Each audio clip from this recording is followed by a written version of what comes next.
Hey there, it's JohnBerry555, and welcome to my review of the Our House Season 3, Episode 1, Thanks to Them. So this, for context, is basically a 45-minute long special, and Season 3 will be 3 of those, so we're once done with Season 3.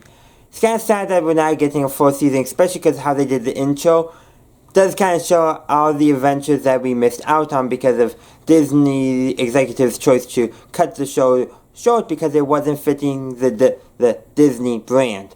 Whatever that means, that's a whole nother video topic, but suffice to say, there was enough fan support that Disney is like, okay, you get some special so you can finish your story. So that's better than nothing, but it would be nice if you actually got a proper Season 3. But let's keep positive and stop griping about Disney. So, this episode, essentially, there is a bit of a time skip involved, and I liked how they used the title sequence to convey that time skip. In some ways, it was more of a montage than a time skip, or a title sequence, I should say, but that's what it served the purpose in the story. It served the purpose of, okay, the recap what happened at the end of Season 2, Luz, Amity, Gus, Hunter, and Willow are all now in the human realm. They go over to Luz's house, Luz and her mother reunite, but recap to her what has happened is also recaps to us. Very good thing there, because granted, most fans of Our House, yeah, we know what's going on. We've been rewatching, we've been interacting with each other, we know what's going on. But when somebody just stumbled across this, they need to know what's going on. And I very much do like that. So there's that going on, all that. But like I said, I like how the title sequence shows what they've been trying to do before we get to the main set events of the story.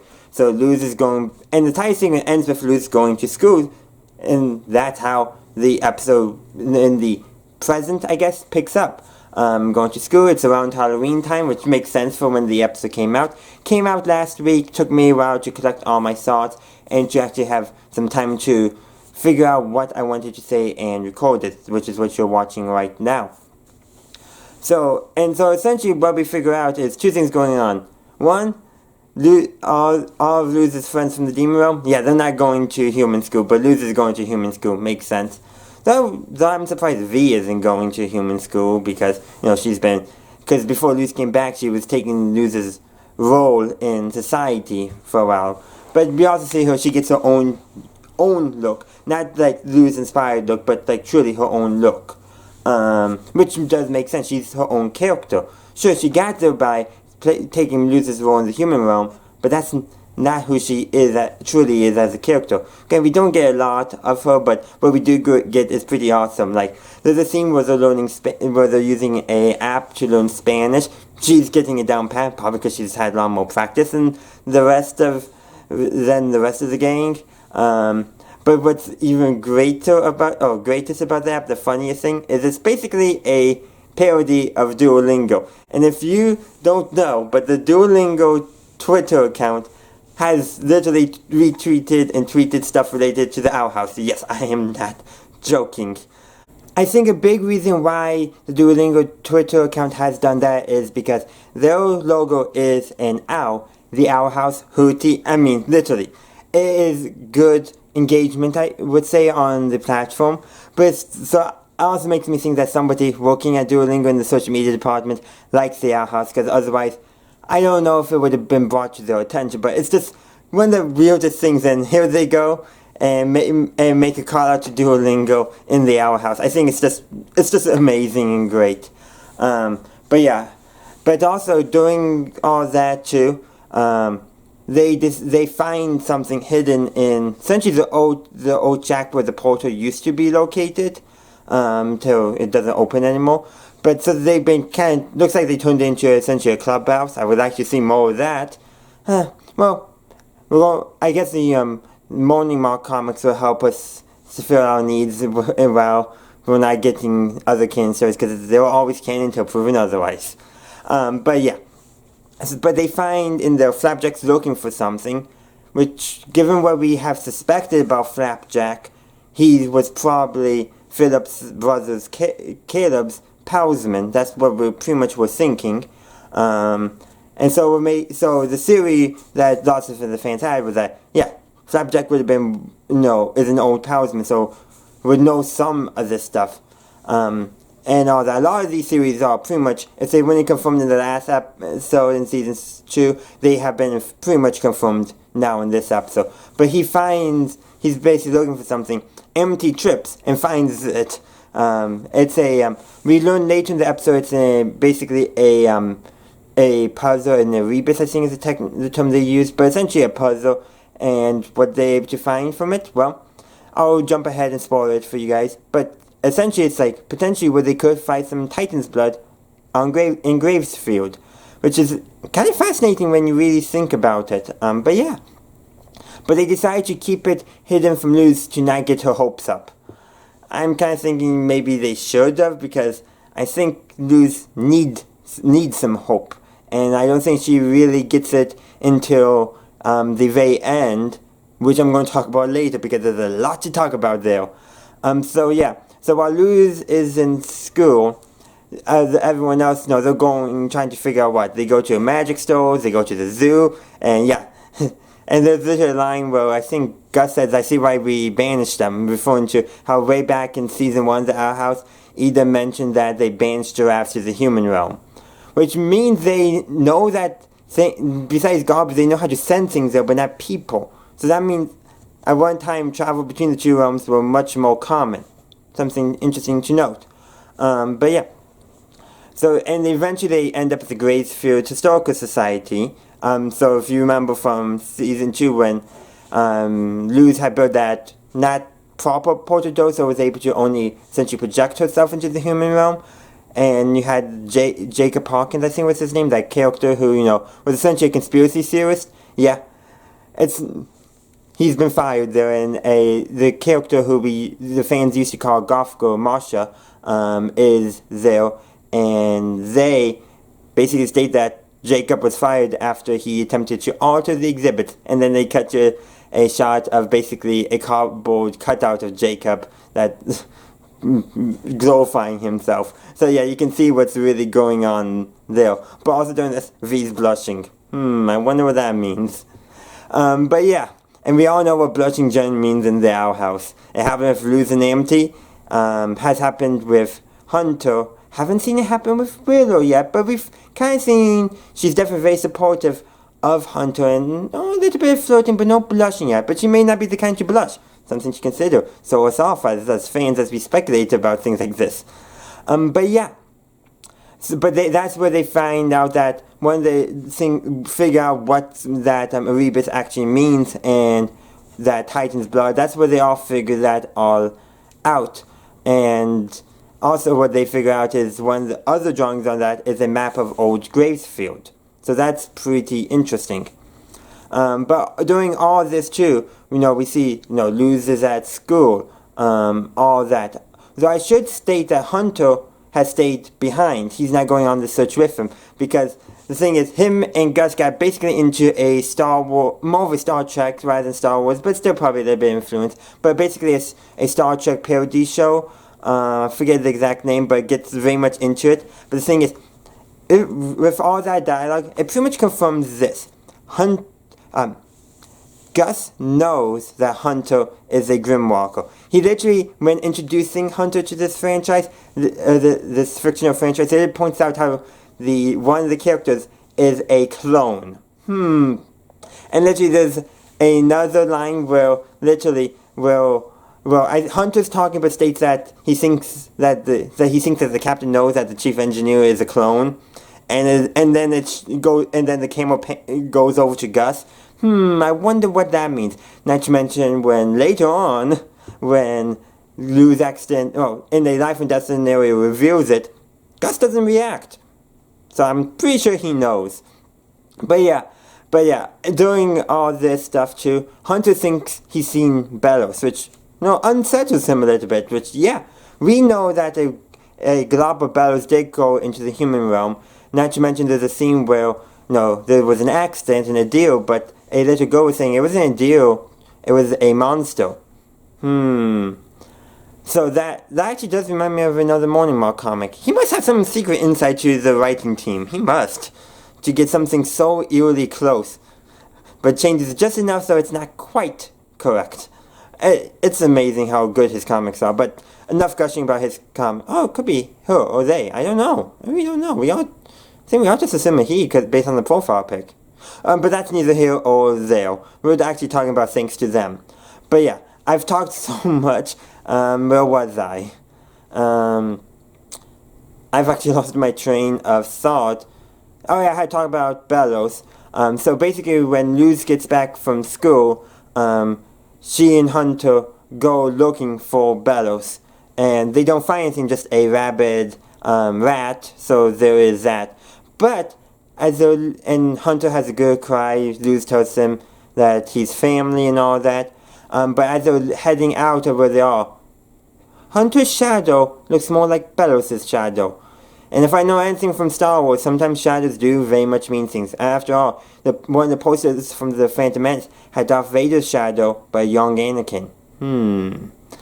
But yeah, we're beating around the bush a lot, but that's only because I'm trying to save the big spoilers for later, even though I'm already spoiling it. But yeah. But, so basically, also during all this, we can tell that Luz is not in the right state, yet she's still able to comfort Hunter in his time of need. Both their mental states are not great. Hunter is doing a bit better on leaning on his support structures, his friendship with Gus, his crush on Willow, and I'm pretty sure he's literally, he in one scene during the credit montage, he's in the bathroom, looks at his reflection in the mirror and sees Bellows, which just freaks him out, so he starts cutting hair. Willow comes in and basically, this is all we're seeing in the montage, but pretty much like he asks her, she offers to help cut his hair, and he's blushing during that entire sequence, so yeah. But he has his friendship with Gus. We find out he likes wolves, he thinks they're magical. But not like magical in the sense of magic of the demon realm. Seems like just magical in the sense of their mystique, which makes sense. There's lots of cultures do put a lot of importance and relevance into wolves, so that does make sense. But also, the sci-fi franchise I had mentioned earlier. But yeah, he has his support network, and he seems to be relying on it much more than Luz. Meanwhile, Luz is like in literature class, projects herself onto Odysseus, and basically, while saying that Odysseus would have been better off not helping his friends, she's really talking about herself. She's I'm going to use that word, she's suicidal. But she doesn't, but she is. But like, lots of us from even earlier were like, she's willing to sacrifice herself. Which, is not and it's not in the healthy manner of, hey, I'm the only one who can do this. Therefore, you guys get your safety, I'll do this, worry about me later. But more in the sense, she has set her self-worth, especially because of Bellows, has been beaten down so much. She's not, sure, she has her support network, and enmity and all that, but she's not relying on it. And if anything, she's pushing them away, thinking they'd be better off without her. Her self-worth, because of Bellows, has been ultimately destroyed. She may have said once she was ready for trauma, has become a meme in the fandom, but the truth is, she was not ready for her trauma, and she's barely confronted it by the end of the episode. She's confronted somewhat of it, her fear of her friends finding out that she accidentally helped Bellows find the collector. But the thing is, sure, that part may have eased, but her self-worth has been so fundamentally destroyed by Bellows. Like, it's nerve-wracking, like, thankfully, she has her friend, her mother, who, at the end, near the end of the episode, prevents her from making the worst decision probably of her life, i.e. staying in the human realm, because she thinks her friends would be better off without her. Yeah, she's not in a good state mentally, but she's still able to give Hunter the help he needs. So that is something. So in some ways, her flaw is not just dissimilar from Anakin Skywalker's, caring too much. However, it's going in a very different way. Luz seems to be more shutting down because of caring too much and being unable to do it, and her self-worth getting destroyed. Anakin, he didn't have his self-worth destroyed, which is a major difference, but also, you can tell even before that, he was on a different character trajectory. But that's just an interesting parallel that I don't even know if it was intentional or just something I thought of while recording and even playing that part. But yeah, another thing to note is we actually do get to see Luz's diary. We discover that her Azora books, she got the first one from her father. We still don't know exactly what happened to him, but suffice to say he was in the hospital and didn't make it. Some kind of accident. And that causes her and her mother Camilla to move to a smaller place closer to the hospital. And then we also get a dream sequence of Camilla too. That was before we see Luz's diary. But that was kind of neat thing. But that's what Camilla realizes, that the demon world is now Luz's home, because she, remembering from the dream she had earlier, which was a bit more of a nightmare, and Luz's diary causes Camilla to really connect the pieces that Luz does not fit in the human realm. That's not where her friends are. That the only thing keeping her there is her mother.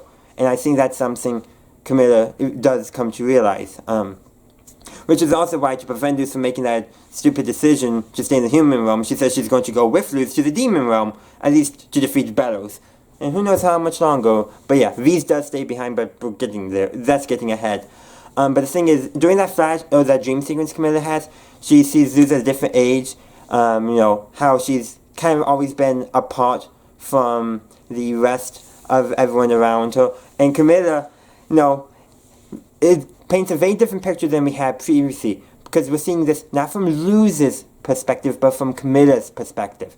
We see that Camilla appreciates Luz's interest, maybe even sees a bit of herself in it, because as we learn later, all that, that sci-fi stuff that's in the basement, those costumes on that Gus and Hunter finally become engaged with and really like, yeah, she's like, I don't know where that stuff came from. Fascinating the stuff you find. She's like acting so defensive, like, yeah, they're all a bunch of nerds, that entire group. But yeah, I do very much like that little thing. That's building on Camilla, but the key thing is, this is a meeting with either Luz's principal or a counselor at the school, but essentially showing that he's bullying Camilla in order to bully Luz in a sense, if that makes sense. Like, essentially, Luz is not fitting in the box, the SAT box and all that stuff. The school's worried about that, but they're not looking beyond the standardized test, which has been a big problem in the American school system. Nice little commentary on that. But yeah, so they do that, and so we see that essentially Camilla's like, she knows the trouble she had in school, the bullying and all that, and just that was not necessarily standard. And probably when Camilla was going to school, the idea of a girl being into sci-fi was, I'm assuming that was, maybe that's how she met Luz's father, who we learn she calls Manny, which probably short for Manuel, but I could be wrong. But probably, maybe that shared interest is how they bonded. It's very much a possibility, but given that the series is set in, essentially modern day, so she was, in high school in the 90s, yeah, that was not... It's only more recently that's become much, much, much more socially acceptable for women to be into sci-fi, which doesn't make sense. Anyone can like it. Just like a boy, if he wanted to like, some girly rom-coms, so be it. But the point is, she probably is seeing, and essentially like, she saw what she went through, and she doesn't want that to be what happens with Luz, which is actually a very good motherly perspective. The only problem is, she's somewhat seeing it from Luz's perspective, but not to the same full extent that Luz is. In going back to Luz's diary, she mentions how, the school and her mother are worried she's not applying herself. But in that same diary shows her specific skills. Very good baseball stitches, being able to sit still, which actually is a pretty good skill when you think about it. And applying herself into, the fiction that she loves and engaging with it. Those are all skills, but not skills that society typically values.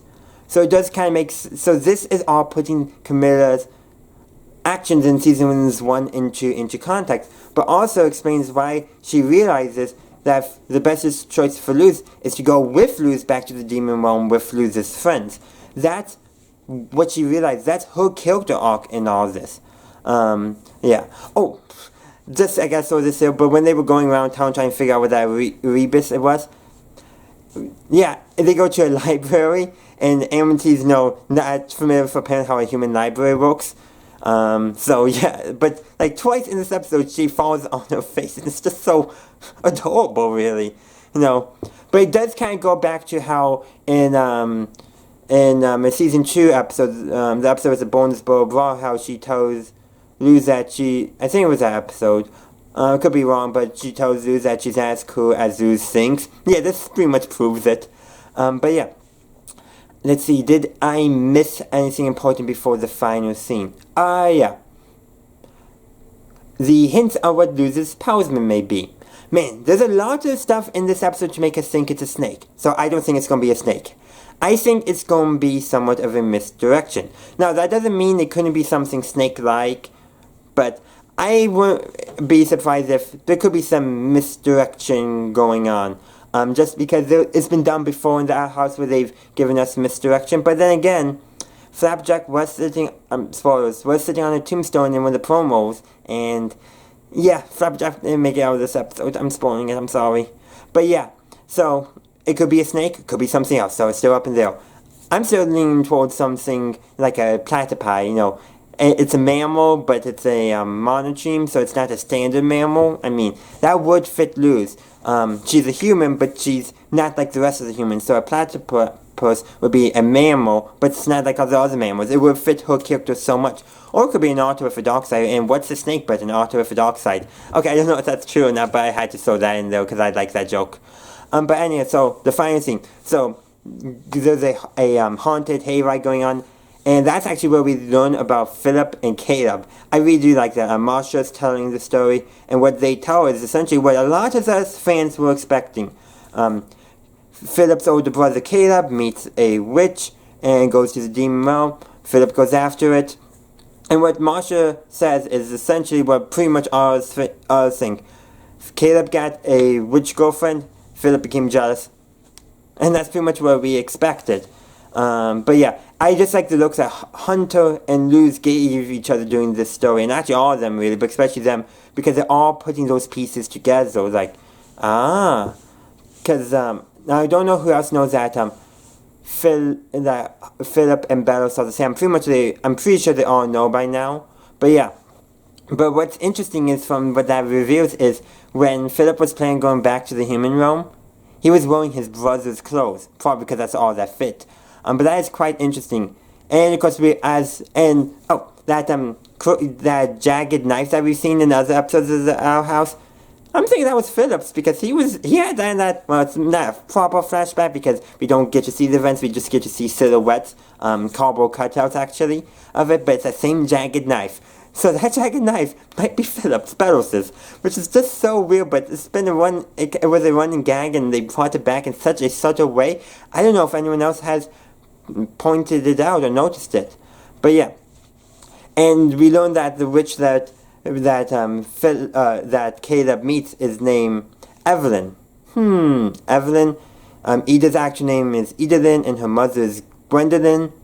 I do wonder, could there be a connection there? Actually, there's been a lot of theories that Ida is descended from the Whitbanes through Caleb and whichever witch that he met. But I think that would be just so neat if, that is actually the case. And that would just make Philip Bellos even more insane. Like, he probably definitely couldn't stand it. So that's why I think it'd be so neat if that actually occurred. But yeah. So there's that, and then Hunter reveals to Luz about the Titan's blood and all that, and then they think they see Bellos again. But before that, Caleb, Hunter asks Flapjack to get the Erebus, and briefly, because what we figure out is Bellos is possessing Hunter. Flapjack's the first one to realize it, and as soon as Luz sees Flapjack carrying a field once they get to a cemetery where the Titan blood is located, and Luz's glyph magic becomes stronger the closer she gets to that smaller source of Titan's blood. And so apparently her home and the school are far away, but the vet clinic where her mother works is closer because, it was able to burn the paper but not quite destroy it, so that's kind of interesting. But yeah, as she gets closer to the Titan's blood, that's what she's able to use the glyphs, and that also helps Belos, I should say, find the Titan's blood. But yeah, as soon as Luz sees Flapjack cowering in fear, she knows something is wrong instantly. And Belos, I think, did a better job pretending to be Hunter than he did at being, the Emperor, in terms of allowing Luz seeing through his deception, I should say.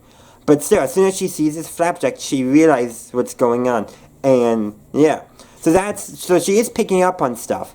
Because granted, here she go again. It's Belos even further ripped through Luz's self-esteem by essentially saying, "I tricked you again," and that's showing why Belos is such an evil character, because he's essentially gloating that he's destroying Luz's self-esteem in front of her. Thankfully, her friends and all that come and they fight Belos. Hunter fights Belos against Belos's possession, and literally throws the Titan's blood in the river. But unfortunately, Belos takes control momentarily again and dives in. But I do wonder if Hunter, kind of like Luz, because of all their trauma, it might be like, well, so be it if I drown to stop Belos. But of course, unfortunately, Belos gets the Titan's blood and opens up a portal and heads back. But they all head back except for V. But yeah. There's a brief confrontation with AMT asks is it true that she helped Belos find the collector, and why didn't, and so essentially you said yes, and she didn't tell them because she was afraid of what they would think of her, and she's reassured by AMT, so that is good. But I still don't think it's enough. I think the only way to truly help Luz, probably a combination of all of them, plus all of them who were there, plus Ida, plus King. She has a lot of unresolved trauma she really needs to go through. And I think what's going to happen is in either the next episode or the last episode, they're going to have to essentially show Luz why she's so important to them. I think that's what they're going to have to do to restore Luz's self-esteem that Belos has so sorely destroyed. And speaking of Luz's self-esteem, we should go back to when they were deciding what costumes to wear to the haunted hayride. Hunter and Gus, of course, are wearing the uniforms of the costumes of the sci-fi characters. Willow looks like she's going as a vampire bat, I think, or just a bat in general, I'm not quite sure. And then Amity and Luz, well, they're dressing up as Azora characters. Luz as Azora, which makes sense, she's done that before, all the way back in season 1. And Amity as Hecate. But what's interesting, they show a clip from an Azora movie, and what's interesting is Azora looks less like Luz in this than the last time we saw a portrayal of Azora outside of, Luz dressing up as Azora, the book covers. And that was at the very beginning when Luz was telling the book report. That's essentially when, for lack of a better term, her self-esteem was pretty high at the best. She was probably the most at her best place emotionally. So she was projecting herself onto Azora. This is now all from a literary standpoint, not necessarily from an in-universe standpoint, so keep that in mind. But in this clip, what we see is Luz sees herself as the villain now. That's not good. She's not the villain, let me be clear, but her self-esteem has been so destroyed. The villain of this Azora movie that they're seeing a brief clip of, she's seeing herself in the villain, not in Azora as a hero. Amity's seeing herself as, I think the character's name is Hecate, if I got that correct. But the thing is, regardless, Luz's self-esteem, she's not seeing herself as a hero in her own story. That's reinforcing to what happened when she projected herself onto Odysseus in the Odyssey. It's happening here. She's projecting herself not in a healthy way onto these fictional characters. One's a fictional from the real world, one's fictional in a fictional world, so there's a lot of fiction going on. But it's not a healthy projection. No, the costume the Vin's wearing in the clip is essentially has the same color palette as Luz's Hexide uniform. The staff is an X shape, but let's also remember back in episode 1 when we see Luz doing the book report, Azora's staff had an X shape, and Luz's power summon right now is an X shape. Though there are different kinds of eggs, one spiky, one's not. The Vin has a spiky one. But the thing is, Sure, that may be a coincidence in universe, but outside universe, that's intentional to show us what Luz is feeling of herself, what she feels she's belonging in the story. It's not a healthy place for Luz to be in. Thankfully, she has her friends, and they seem to be supporting her, but she's closing herself off. She needs to open herself so she can heal, to go past the trauma. She needs somebody to talk to. And I don't know what's going to happen. But that's the key thing. And also some people have also pointed out parallels between Luz and Hunter and then Philip and Caleb. And that's actually very important from the perspective of this. The villain and the hero, or the antagonist and the protagonist, are generally always foilers for each other. Philip / Bellows and Luz are both humans in the demon realm. They both have no natural magical abilities. Makes sense.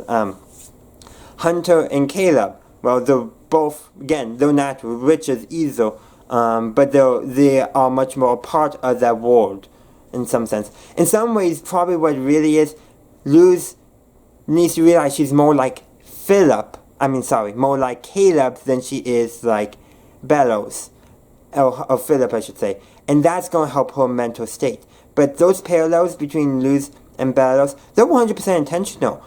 It's a time-old honor technique of having the villain and hero show so many surface level similarities, but the main differences come in their actions and what they do as characters, where they stand in the story.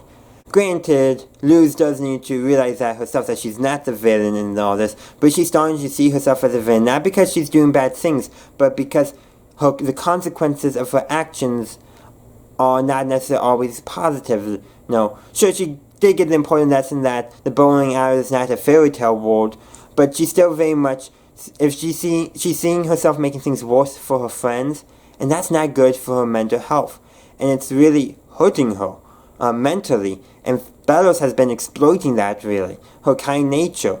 And Amity does tell Luz that Bellows exploited your kind nature, it's not your fault. Luz needed to hear that, but there's still a lot more to help her mental health.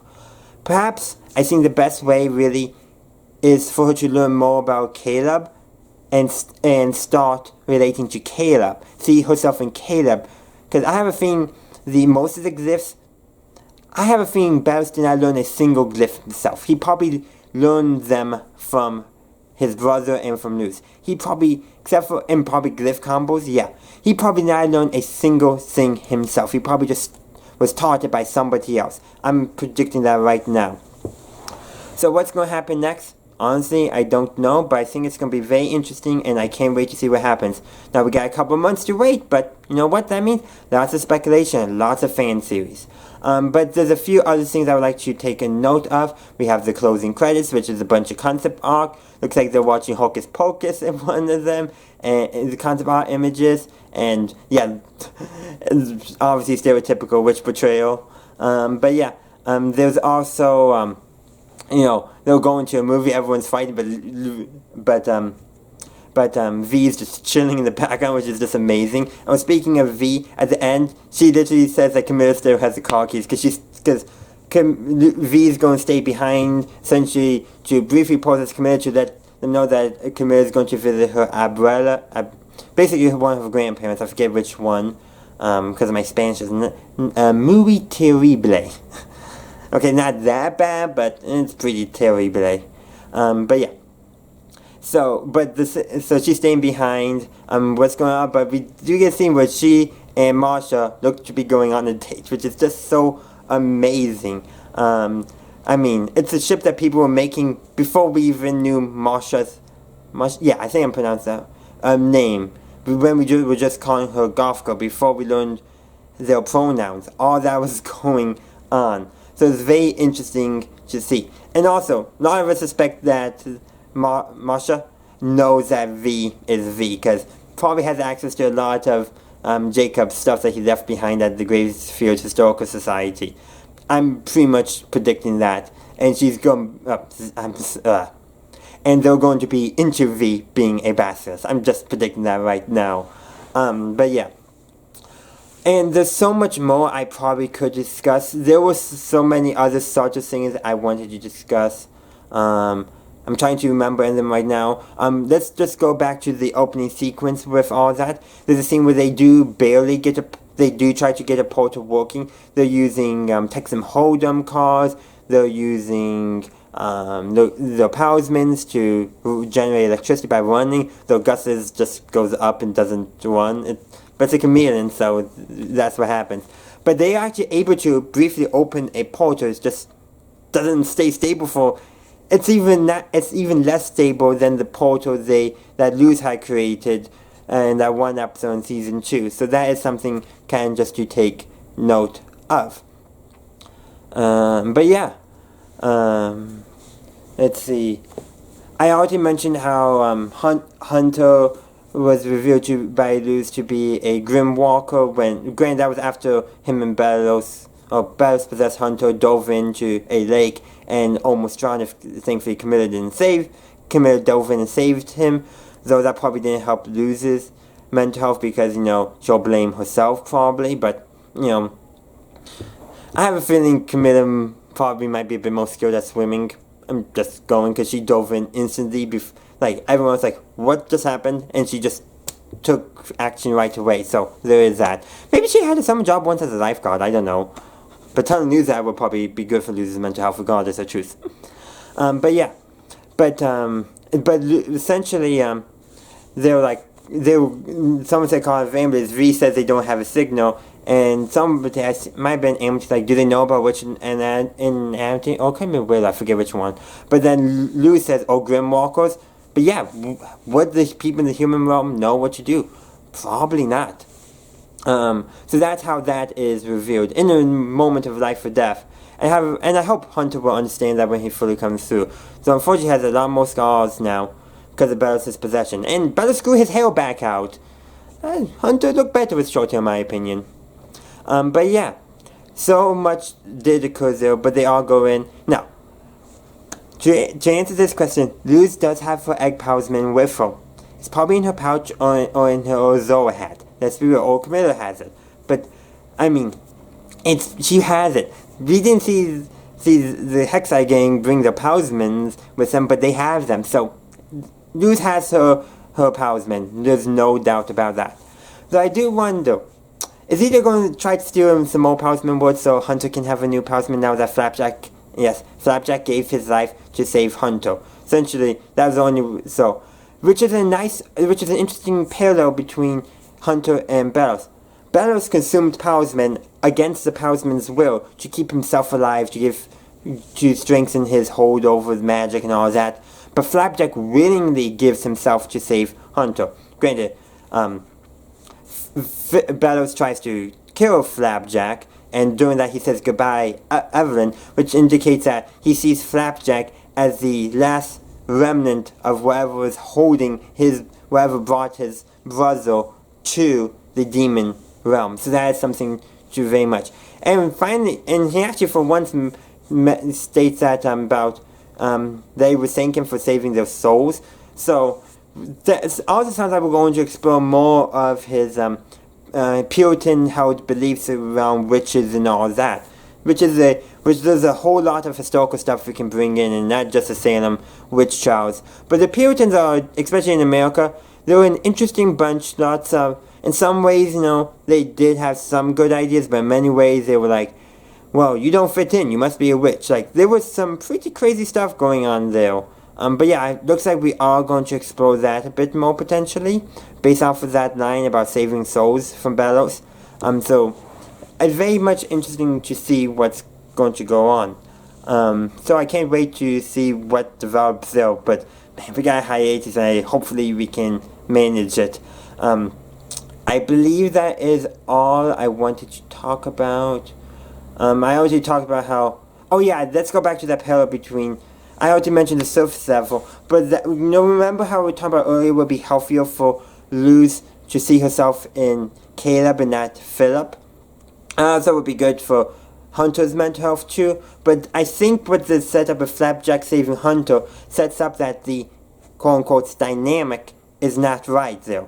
In terms of place in society, or not in society, but Luz needs to relate to Bellows I keep on saying the wrong one, relate to Caleb more. Because not only would that be bad for her mental health, but by all accounts, no, they both go to the demon realm, fall in love with a witch, learn magic, get their own talisman. That seems like a better parallel than with Philip, with Bellows for Luz. But with Hunter, again, probably Caleb will be the healthier one for him, but Luz is our main character, so we gotta look at this from her perspective.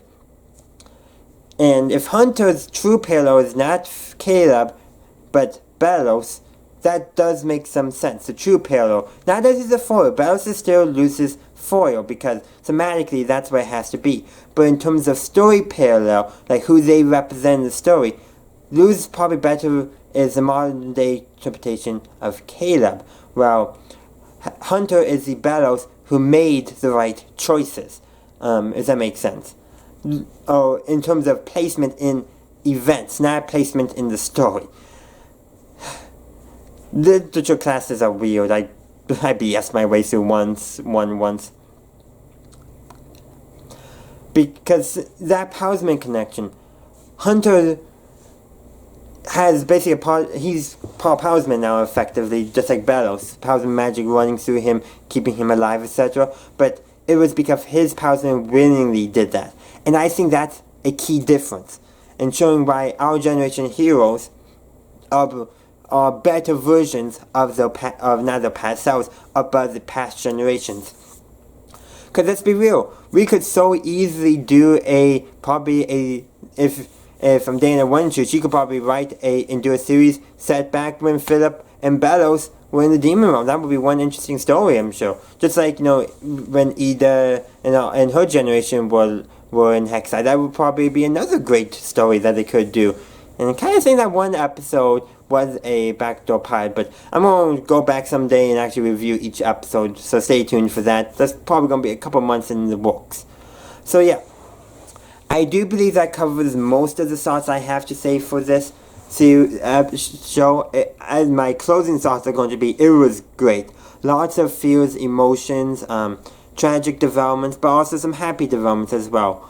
But yeah, so much to explore, so much to speculate about. There is stuff I am sure I have forgotten. So yeah. So thank you for watching this review. I do hope you enjoyed it. But let me know in the comment section down below, what did you think? Things you picked up on that I missed? Different interpretations of what I've talked about? I would love to hear from you. And I would be happy to engage in the comments, because I know I've missed some stuff, so engaging in the comments would be a good way to help flesh out my thoughts a bit more. So yeah, and potentially I might even do a part 2 review, especially as I collect my thoughts even more. But I would like to, as I finish up, say thank you for watching. Please be sure to check out in the links down below. Like, share, comment, upvote, subscribe, all that normal stuff. And as always, have a good day, a good night, wherever you are. Have a good one. Bye!